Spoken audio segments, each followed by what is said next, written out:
Welcome back to Flecki's Puppy Training Academy. I am Flecki. Today, before we go any further, we need to investigate something very important. Are you actually ready for a puppy? Every year, thousands of humans fall in love with a puppy photo online and skip straight to yes. The Flecki Research Department recommends slowing down first.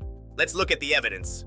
Question 1. How much does a puppy actually cost in the first year? Most new owners underestimate this significantly. Between food, vaccinations, vet checkups, spaying or neutering, a crate, toys, and the occasional emergency vet visit, the first year typically costs between $1,000 and $3,000, depending on size and breed. This is before the puppy has eaten a single shoe. Question 2. How much time does a puppy actually need? A puppy is a full-time commitment, especially in the first few months.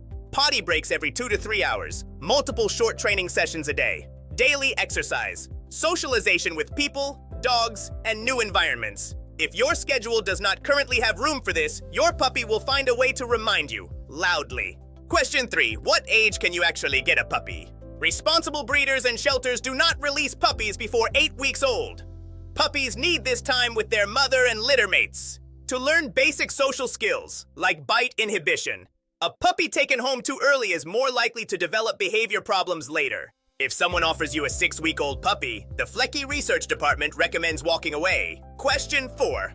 What are the signs you might not be ready yet? You travel frequently and cannot arrange consistent care. Your living situation does not allow pets. Your schedule leaves less than a few hours a day for training and attention. Or you are getting a puppy mainly because it looks cute in videos. All of these are honest, valid reasons to wait. Let's review today's findings. A puppy is not just a decision. It is a first-year budget, a daily schedule, and a long-term commitment. If you have genuinely thought this through and you are still excited, that is a very good sign. Next lesson, why your puppy bites everything, zooms around the house, and completely ignores you when called. The Flecki Research Department will explain. If you liked this video, please like and subscribe. If you did not like this video, please tell me why in the comments. The Flecki Research Department reads everything. Mostly. See you next time.